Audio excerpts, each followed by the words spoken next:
Fred Yates, a native of Indiana, came north to Stillwater after the Civil War and built a career as a bookkeeper for the city's lumbermen, working for more than 20 years in the office of the Surveyor General of Logs. The Surveyor General was one of the city's most coveted jobs. Appointed by the governor, the position held enormous power in the St. Croix Valley. After logs were cut in the forests of northern Wisconsin and northeastern Minnesota, they were floated down the river and gathered at a site just north of Stillwater known as the Boom. Here they were sorted by marks. Each company had a distinctive mark, registered with the surveyor's office, and logging camps were issued a stamp hammer, a heavy sledgehammer with a cast symbol on its face that was used to stamp the mark into both ends of the log.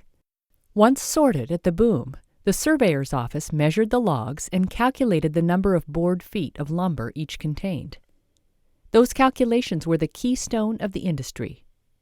Logs were bought and sold, logging contracts made, driving, rafting, and booming charges assessed, and contract laborers paid, all on the basis of the scale bill from the Surveyor General's office. It was also a lucrative job, since the lumbermen paid the Surveyor General 10 cents a thousand for measuring the lumber and 5 cents a thousand for scaling logs. In 1883, for example, Stillwater's John Proctor collected more than $13,000 at the St. Croix Boom. That made the job a prize political plum. But the trick was to hire a competent clerk to actually handle the detailed paperwork. Yates's reputation was so great, it was said that he enjoyed the fullest confidence of the lumbermen.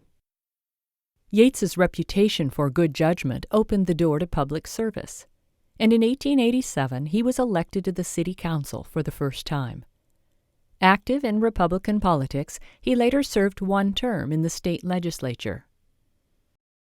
But that's not the whole story. While Fred Yates kept his nose stuck in account books and logging registers during the day, at night he wrote novels, with 2 published in his lifetime, Glendover in 1880 and Musetta in 1911. In 1889, with a stable income and secure in his social standing, Fred and Mary Yates decided they wanted a new home. They chose a house plan that uses elements of what is called the stick style of architecture, popular in the 1870s and 80s.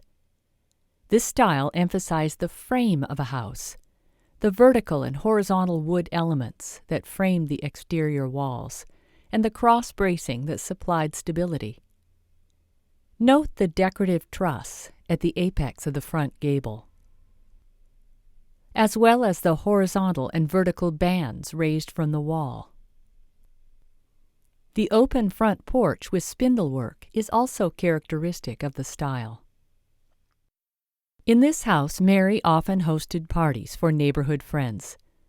One can almost picture the warm June evening in 1894, when the Presbyterian Ladies' Aid Society held an ice cream social on the lawn, while next door, the Burens provided refreshments for the young people of the Swedish Lutheran Church. Here the Yates raised 2 children, and here their daughter Flora, a talented pianist, died.